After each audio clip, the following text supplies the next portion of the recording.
రీసెంట్‌గా భద్రాచలంలో ఒక 5 అంతస్తుల బిల్డింగు కుప్పకూలిపోయింది. సో, మీరంతా న్యూస్‌లో చూసే ఉంటారు.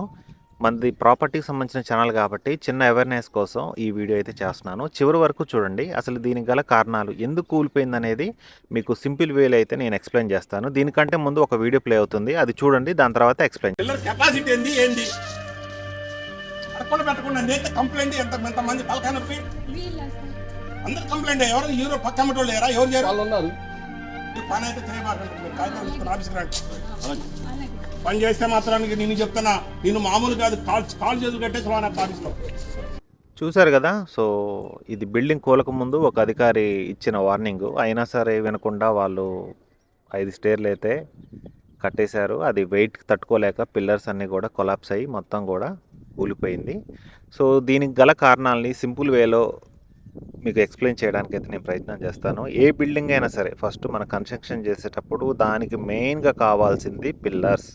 దానికి కింద పుట్టింగ్ ఎలా వేశారు, పిల్లర్ స్ట్రెంత్ ఎంత, ఈ పిల్లర్స్ కూడా మనకు G+1 G+2 G+3 సో మనం ఎన్ని స్టేర్లు వేయాలో దాని కెపాసిటీకి తగ్గట్టుగా పిల్లర్ సైజు అనేది పెరుగుతుంది. అందులో వాడే ఐరన్ కూడా ఆ గేజ్ అనేది కూడా పెరుగుతుందనమాట. సో ఈ విధంగా పుట్టింగ్ అనేది మెయింటైన్ చేయాలి. ఇప్పుడు కూలిన బిల్డింగ్లో అది ఆల్రెడీ ఒక ట్రస్ట్కు సంబంధించిన పాత ఓల్డ్ బిల్డింగు ఇప్పుడు కూలింది. దానికి సరైన పుట్టింగ్ అనేది లేదు. అది కూడా G+2 వరకే దాని కెపాసిటీ, పిల్లర్ కెపాసిటీ అనేది. దానికి మించి కూడా వాళ్ళు 5 స్టేర్లు బిల్డింగ్ వేయడం వల్ల పిల్లర్లో స్ట్రెంత్ అనేది తగ్గిపోయి ఓవర్లోడ్ అయిపోయి బిల్డింగ్ అయితే కూలిపోవడం జరిగింది.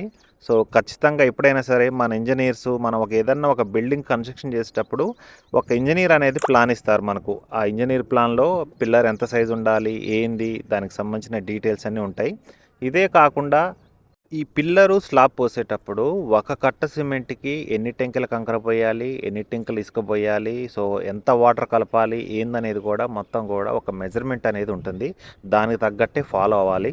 ఎన్ని స్టేర్ల బిల్డింగ్ కడుతున్నాం అండ్ దానికి తగ్గట్టుగానే పిల్లర్ సైజు, అందులో ఉండే ఐరన్ మందం అనేది కూడా పెరుగుతుంది. దాన్ని బట్టే మన బిల్డింగ్ స్ట్రెంత్ అనేది ఆధారపడి ఉంటుంది. సో ఇప్పుడు జరిగిన ఇన్సిడెంట్ ఏంటంటే అది చాలా పాత బిల్డింగు. దానికి పిల్లర్స్ కూడా దాని పుట్టింగ్స్ అన్నీ కూడా చెప్పాను కదా, ఒక జస్ట్ G+2 ఒక 2 స్టేర్ల వరకే వాటి కెపాసిటీ. అయినా సరే వాళ్ళు దానికి మించి ఇంకా ఎక్స్ట్రాగా 3 స్టేర్లు వేయడం వల్ల పిల్లర్స్ అన్నీ కూడా స్ట్రెంత్ను కోల్పోయి లోపల ఉన్న ఐరన్ వాటి కెపాసిటీ ఎంత అండి లేదు కదా. దానివల్ల పిల్లర్స్ మొత్తం కూడా క్రాక్ వచ్చేసి బేస్ అంతా కూడా కొలాప్స్ అవ్వడం వల్ల 5 స్టేర్ల బిల్డింగ్ అనేది కూలిపోయింది. ప్రస్తుతానికైతే ఇద్దరు చనిపోయారు అంటున్నారు, కానీ ఇంకా క్లారిటీగా ఎంతమంది చనిపోయారు ఏందనేది అయితే డీటెయిల్స్ ఇంకా రావాలి. సో కాబట్టి కంపల్సరీ మీరు చిన్న అవేర్నెస్ కోసం ఈ వీడియో చేస్తున్నాను. మీరు బిల్డింగ్ కట్టేటప్పుడు ఖచ్చితంగా ఒక ఇంజనీర్ సలహా అయితే తీసుకోండి. దాన్ని బట్టే మీకు ప్రాపర్ ప్లానింగ్ అయితే ఉంటుంది. ఇందులో చెప్పుకోవాల్సిన విషయం ఏంటంటే ఈ బిల్డింగ్ అనేది ఉన్న దగ్గర కుప్పకూలిపోయింది కాబట్టి సరిపోయింది. అదే ఒక సైడ్కో ఒక బ్యాక్ సైడో అలా కొంచెం ఒరిగి పడినట్టయితే మిగతా ఇళ్ళకు కూడా చాలా డ్యామేజ్ అయ్యేది, ప్రాణ నష్టం కూడా ఎక్కువ జరిగేది. సో కాబట్టి ఇలాంటి అవేర్నెస్ వీడియోలు మన ఛానల్లో చాలా వస్తూనే ఉంటాయి. దయచేసి కొంచెం సపోర్ట్ చేయండి, సబ్స్క్రైబ్ చేయండి.